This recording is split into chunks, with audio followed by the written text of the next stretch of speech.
de la Superintendencia de Transportes, porque se tienen muchos documentos que no han llegado acá y están incumpliendo en la información que se tiene de entrega. En este caso no es de su parte, sino ya de los operadores a los cuales me estoy refiriendo.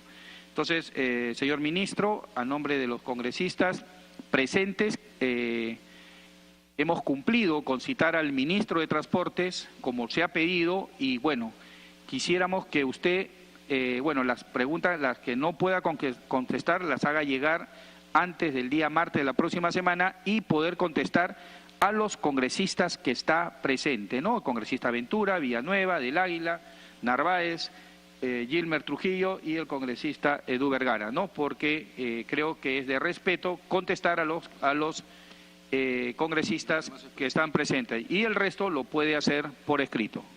Tiene la palabra el ministro Bruno Yufra. Muchísimas gracias, señor presidente. Voy a tratar de contestar la mayor cantidad de preguntas que se me han formulado en la medida que pueda manejar la información. Creo que hay algunas que son perfectamente atendibles, hay otras que por su sofisticación en términos de proyectos específicos, más que técnicos, son proyectos muy, el tramo tal a tal, de una región particular, no voy a tener cómo contestar en ese momento, pero me comprometo a cumplir los plazos que usted me está pidiendo para informarle a los diferentes congresistas. Para empezar, en esa misma línea, contestando al congresista Ventura, yo ya he venido, a través suyo, presidente, yo ya he venido atendiendo a varios congresistas en mi despacho, entonces quiero invitarlos a todos. Entiendo que cada uno, sobre todo los congresistas que vienen de regiones, tienen particular interés en proyectos que o están en ejecución o en vías de ejecución o en planeamiento, y yo perfectamente les podré informar con el equipo técnico, sea de Provías o si se trate de un proyecto aeroportuario o un puerto, podemos entrar al detalle de su proyecto y canalizarlo. Así que, presidente, hago extensiva la invitación a todos los miembros de la comisión. Lo único que tenemos que hacer es programar una reunión, y encantado los recibo en mi despacho para ver, como les repito, ya ha ocurrido eso. En estas escasas 3 semanas ya he recibido hasta 3 congresistas con proyectos puntuales, y es más, se han generado 2 viajes a sus diferentes regiones para poder ver in situ la problemática del sector. Así que, por favor, encantado de recibirlos, de escuchar sobre sus proyectos y también escuchar sobre sus sugerencias. Quisiera una pregunta común en varios congresistas ha sido el tema del aeropuerto Chinchero. Yo quisiera aquí aclarar específicamente al congresista Villanueva y a los otros congresistas que han hecho las preguntas para que manejemos la misma información. En primer lugar, las declaraciones que yo he hecho en prensa no necesariamente se recogen al pie de la letra y al 100%. Entonces los periodistas te hacen una entrevista y de pronto ponen una fracción o una buena parte, pero no todas las respuestas, así que parecería como que mis declaraciones en algunos medios salen como definitivas, olvidándose los periodistas a veces de recoger la segunda parte de la respuesta y completando de forma adecuada la información. Entonces yo quisiera, si me permite, presidente, tomar unos minutos para dar detalladamente la secuencia de pasos y decisiones que se han ido tomando, en qué estatus estamos en este momento y qué es lo que se viene con respecto al tema del contrato de Chinchero. Para empezar, cuando yo asumo ese mismo día que yo juramento, ese mismo día se decide en la mañana, yo todavía no era ministro, ampliar la suspensión de la adenda.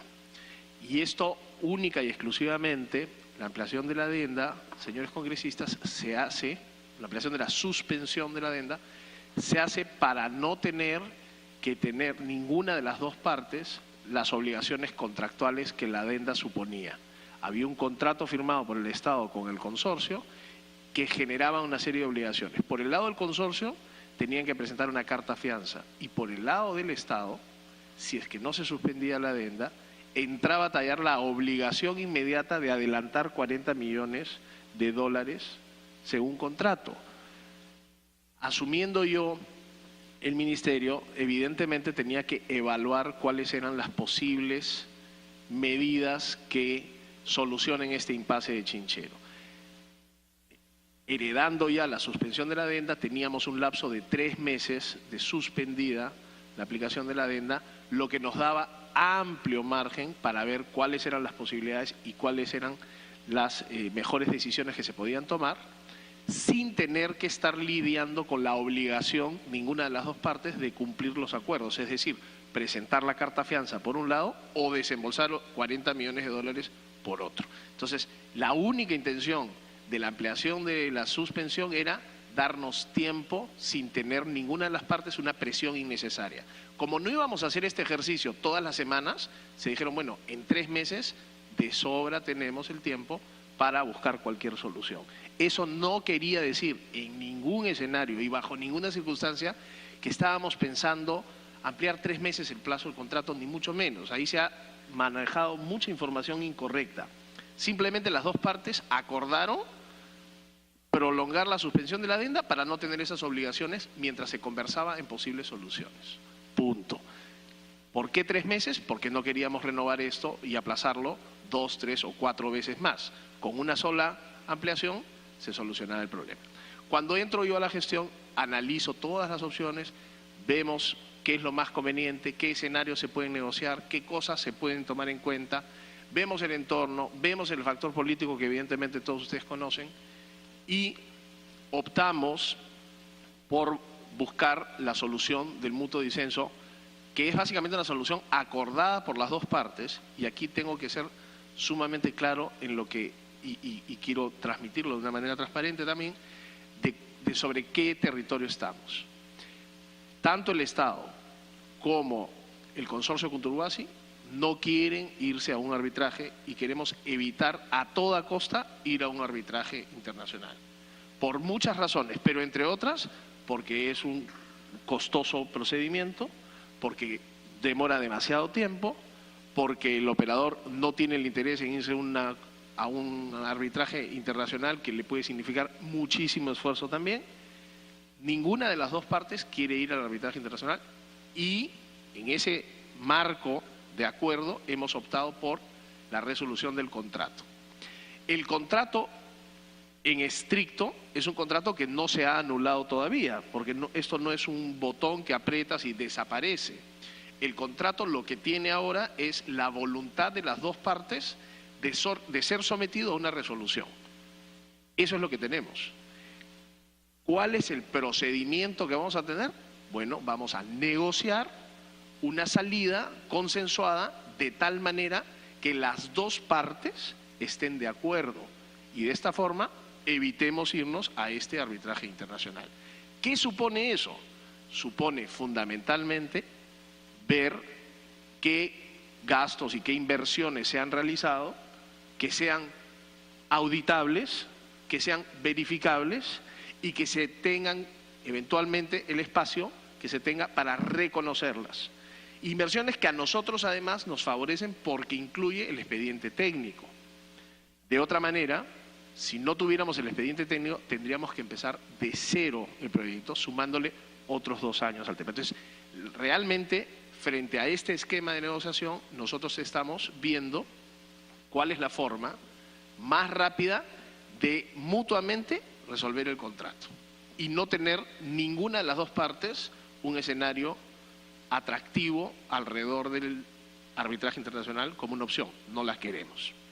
Con respecto a los dilemas que se han presentado como dilemas, que ciertamente no lo son.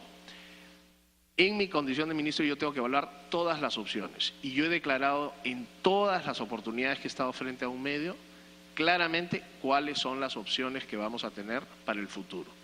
La primera parte del movimiento de tierras es clarísimo que va a hacerse vía una obra pública, para lo cual se va a licitar el movimiento de tierras. Eso lo hemos declarado desde el primer momento. Posteriormente tenemos que enfrentar la construcción del aeropuerto, la obra civil y la operación. La obra civil tiene 2 posibilidades: ser incluida en una licitación, en una APP, junto con la operación, o ser asumida como una obra pública. Todavía no tenemos una respuesta para eso. No se trata de tener un dilema, sino que simplemente no hemos visto cuál de los 2 escenarios va a ser el más favorable. Mi impresión, y eso es lo que he declarado a la prensa, mi impresión es que es más favorable tener una asociación público-privada para la obra y concesión que descuartizarlo y hacerlo de pronto en público y que la concesión sea, en términos del mantenimiento y operación, lo único que se licita, por así decirlo. Creo yo que tenemos suficientes casos exitosos como para pensar que obra más operación es la solución. Esa es mi primera reflexión, pero no está escrito en piedra, no hemos cerrado la posibilidad de que la construcción sea una obra pública.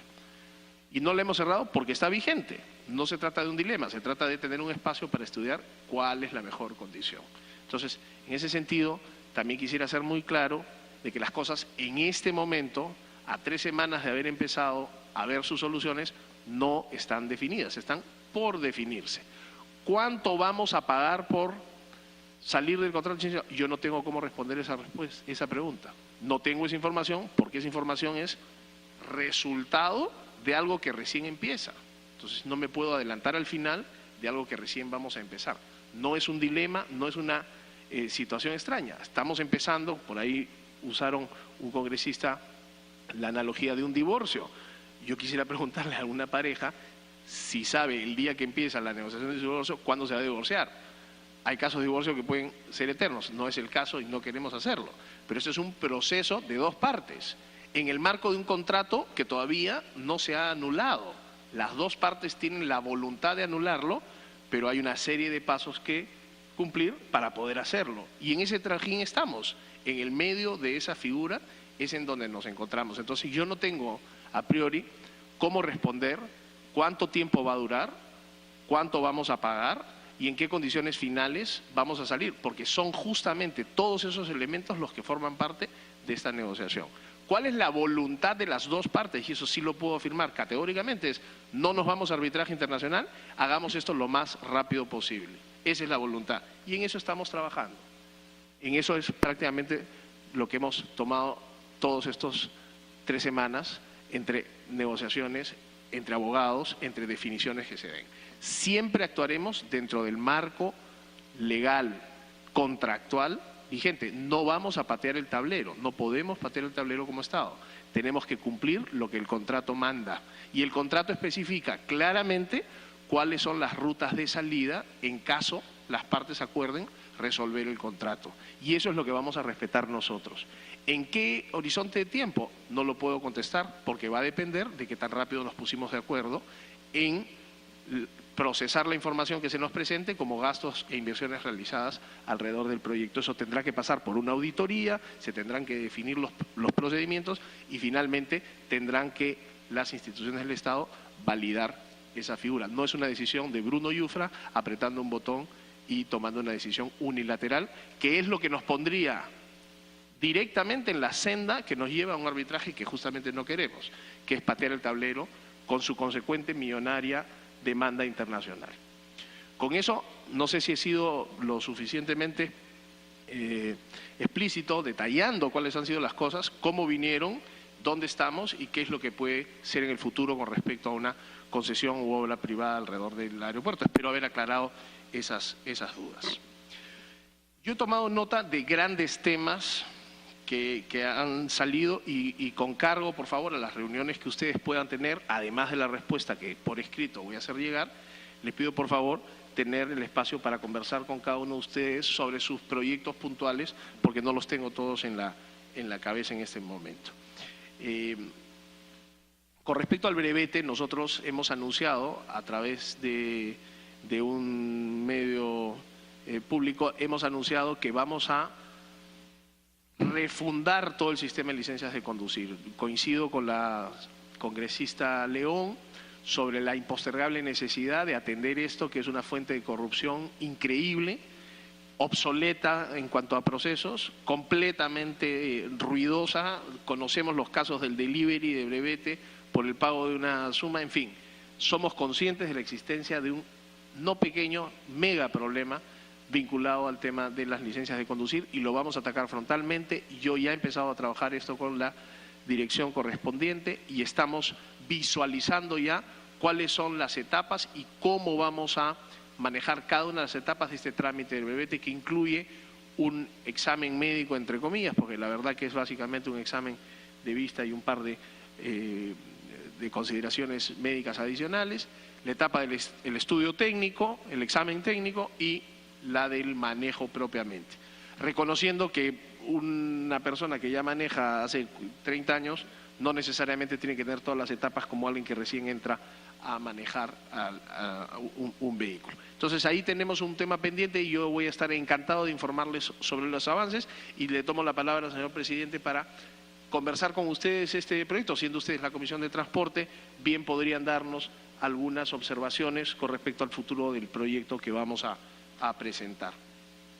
Tomo con la responsabilidad del caso la urgencia impostergable también de definir la autoridad Sutran y tener las definiciones en cuanto a sus principales cuadros. Creo que no podemos retrasar eso y recojo la inquietud que se ha presentado. Yo espero en breves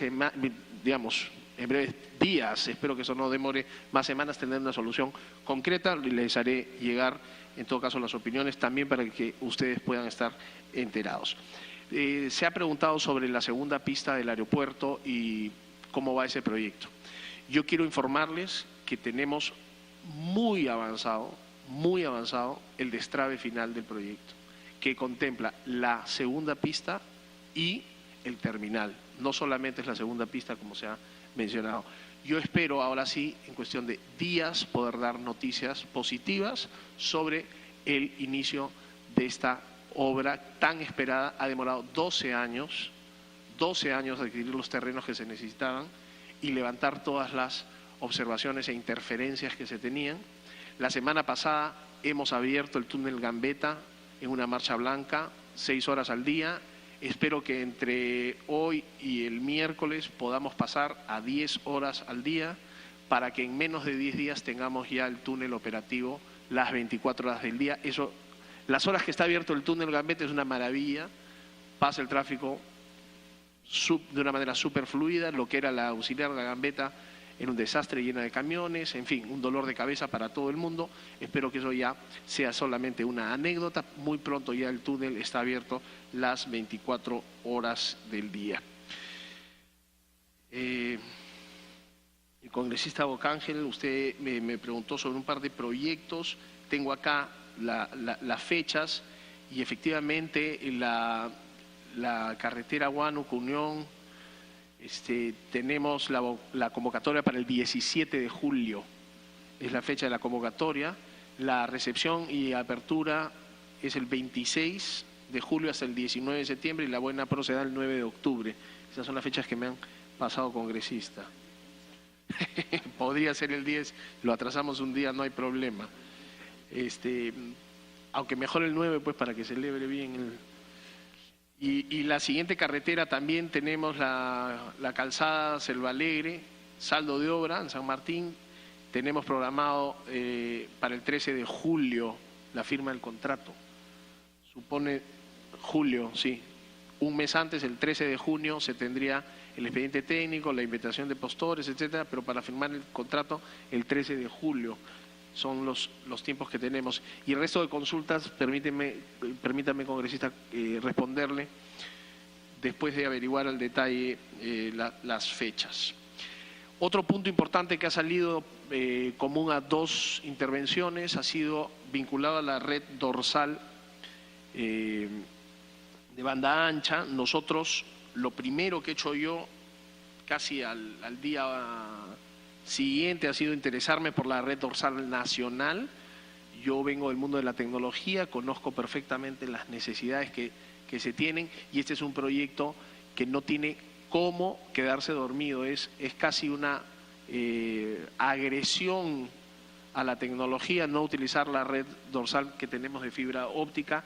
Hay algunos candados que lamentablemente el contrato que por ley se tuvieron que poner con respecto a los precios. Hoy día los precios han bajado y el operador no tiene cómo competir, está anclado a un precio de $23 más IGB, el operador no tiene cómo competir contra precios de 10 o 15, entonces hay que levantar algunos candados y hay que ver también cómo se interconecta todos los centros públicos, colegios, escuelas, hospitales y eventualmente comisarías, cómo nos conectamos a la red de la forma más eficiente posible Para ello tenemos un plan que lo estamos elaborando para concesionar todos los tramos entre la red y el punto de destino, porque obviamente las redes regionales todavía no han interconectado todo. Entonces ahí tenemos una operativa pendiente y está en proceso de ser trabajada. Oportunamente se les puede informar, señores congresistas, de los avances, pero la buena noticia es que es una de nuestras prioridades. Esto no va a estar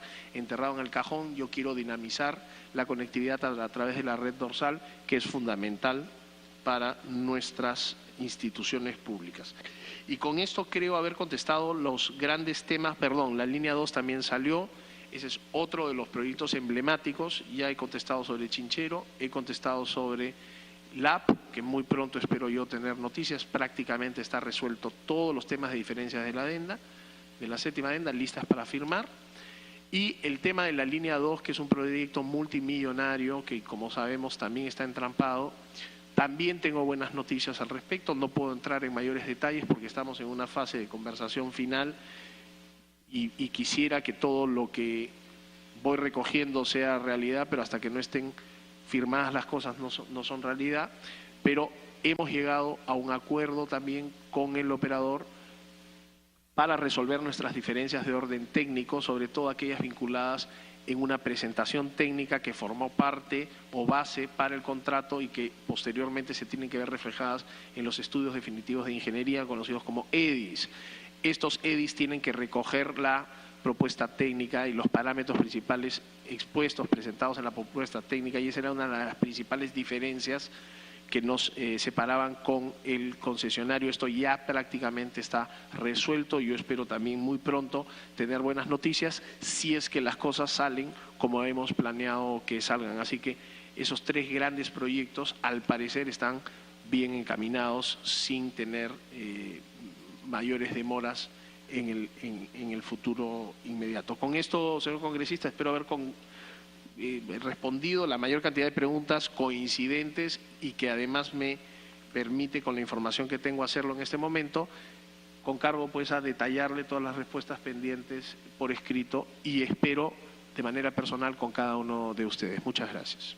Sí, señor ministro, sí, hacerle conocer, tiene, para que usted nos pueda hacer llegar estos compromisos, porque existen ya informes de parte tanto del ministro como la viceministra anterior, que nos han hecho llegar el estado situacional de cada una de las obras de que los congresistas que se han expresado. Es prácticamente lo mismo, sino que ellos quieren la reafirmación y quizás el alargue de fecha, como es el caso que usted mencionó.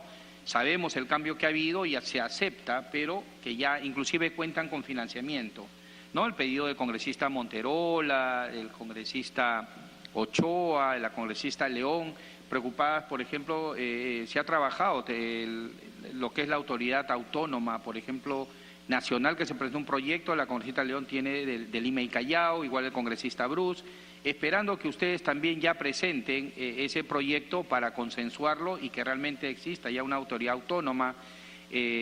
Cuando hablábamos de los autocolectivos con la congresista que mencionó la congresista León, es diferente pensar en Lima que diferente pensar en regiones. Por ejemplo, yo me traslado, si quiero trasladarme de Huánuco a Loroya o de Loroya a Lima, lo hago en automóviles, como lo he hecho el día de ayer, o quiero irme a Tingomaría, son automóviles, no, o de Tingomaría a Huaytía, de Huaytía a Pucallpa o a Tocacha o a San Martín. Ahí no funcionan M2, ahí no funcionan M3, fundamentalmente para el traslado. Tú agarras y fletas un auto y te trasladas, sino que la seguridad y todo lo que se está viniendo haciendo. Yo también vuelvo a combinar a todos los colegas congresistas que estén en constante comprovías nacional, como lo hacemos muchos congresistas que monitoreamos las carreteras. Por ejemplo, las carreteras de Huánuco, de Pasco, de Anca, se vienen monitoreando y los de Provías Nacional te van mandando los trabajos que vienen realizando. Es por eso que estamos atentos. Si hay un derrumbe, inmediatamente te comunicamos y las maquinarias van. También, ministro, tomar en cuenta que lo hemos, todos esos 10 meses que 11 meses que prácticamente hemos estado acá, existen 14 batallones de ingeniería. Creo que en Huánuco es el único lugar, por Tingomaría, Monzón, esos lugares que el batallón de ingeniería ha hecho carreteras, ha hecho convenios con los municipios para poder desarrollar y aperturar carreteras. No se le está dando la importancia y el fortalecimiento. Cuando vino el ministro de Defensa acá, se lo dije cuando había el problema que hubo el problema de esto que pasó en el norte. Tomen a los batallones de ingeniería, usted tome el batallón de ingeniería, tome los 14 batallones. Ellos, claro, tienen un costo, de todas maneras, puede ser un costo menor, pero pueden aperturar carreteras, pueden solucionar problemas de transitibilidad, pueden solucionar muchos problemas. Conversen, ¿no?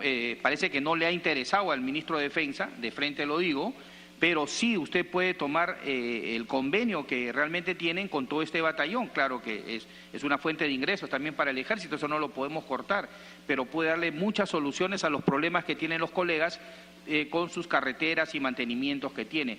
No más, ministro, mejoramientos y rehabilitaciones, gastando en conservación millones de soles, porque ya se está terminando eso de conservar 20 años, 10 años, 5 años donde se va la plata. Se conserva y se mantiene, pero a nivel de ripiado, de afirmado, viene una lluvia, adiós carrete. Nuevamente, otra vez, mejoramiento, rehabilitación. Ahora, como se dice, ya lo están haciendo, mínimo tiene que tener un mejoramiento, rehabilitación y que exista al menos una bicapa económica, de tal manera que usted va a ahorrar. Porque sí podemos decir que el gobierno anterior, los gobiernos anteriores, con ese cuento del mantenimiento y rehabilitación, se gastaban millones de millones que se pudieron hacer, muchas carreteras que eran realmente alimentadoras a las carreteras nacionales, muchas carreteras vecinales o regionales que se pueden hacer. Preste atención, usted tiene el equipo necesario para poder realizar todo eso. Y la parte de infraestructura, de que hablamos de la infraestructura que se refiere a la parte de la red OXAR, por favor, se necesitan, los colegios necesitan ya de totalmente la parte del internet, los pueblos más alejados, quizás no lo sufre acá Lima, pero sin embargo los pueblos que nosotros recorremos, los más alejados, necesitan de la fibra óptica, necesitan del mejoramiento de la parte de la telefonía móvil, etcétera. Estamos aquí entrampados en un proyecto de ley que aprueba la ampliación, el mejoramiento de la infraestructura, en este caso en telecomunicaciones, para que se amplíe por 5 años más. Existía, pero si realmente el Congreso de aquí hay gente que se opone, ustedes háganlo, porque necesitamos los colegios. Hay colegios con laboratorios de cómputo en los sitios más recónditos donde muchos de acá no llegan, pero sin embargo no tienen el internet. ¿Y por qué no tienen el internet? Porque, por ejemplo, aquí se han opuesto de que no se puede seguir ampliando la infraestructura para que las compañías empiecen a seguir ampliando la infraestructura en telecomunicaciones con acuerdos y convenios como los municipios. Pero si aquí no se quiere, que lo haga el Ejecutivo. Es una ley que venció el año pasado y por eso no se puede seguir mejorando la infraestructura en telecomunicaciones, en la parte que necesitan realmente estas empresas. Por eso que nosotros desde aquí seremos siempre vigilantes, estaremos muy pendientes del trabajo que ha hecho, lo que ha expuesto, le deseamos siempre los mejores éxitos en su gestión, mientras usted siga cumpliendo los plazos como se ha mencionado. Hay proyectos muy interesantes y tome proyectos emblemáticos. Los proyectos emblemáticos que vemos, cada región tiene un proyecto emblemático. Unos tienen de repente un puente emblemático, como se dice el que mencioné de Ayacucho. Otros tienen los anillos viales. Los anillos viales son muy importantes en diferentes regiones.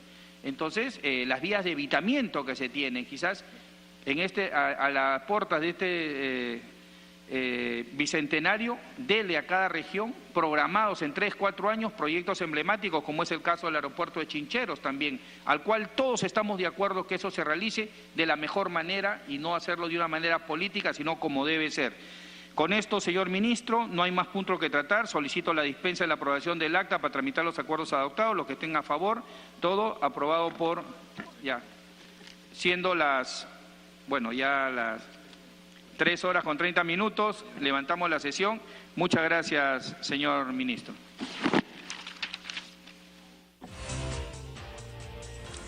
Bien, acaba de concluir entonces esta sesión extraordinaria de la Comisión de Transportes y Comunicaciones, donde se presentó Bruno Yufra, el ministro del sector, quien ante la Comisión de Transportes y Comunicaciones detalló aspectos de su plan de trabajo. Destacó que las líneas maestras de su gestión son facilitar la inversión pública y privada para cerrar la brecha de infraestructura en todo el país. También indicó que se busca descongestionar los proyectos y lograr la conformación de un acuerdo nacional de infraestructura para ir hacia un espacio de entendimiento y la participación, por supuesto, de todos para el desarrollo de los proyectos urgentes. Sostuvo que la meta al año 2021 es lograr el 100% de la red nacional pavimentada. También dijo que está en un 72%. Subrayó que 700 puentes deben de mejorarse o instalarse, entre otros aspectos, por supuesto, de este amplio sector.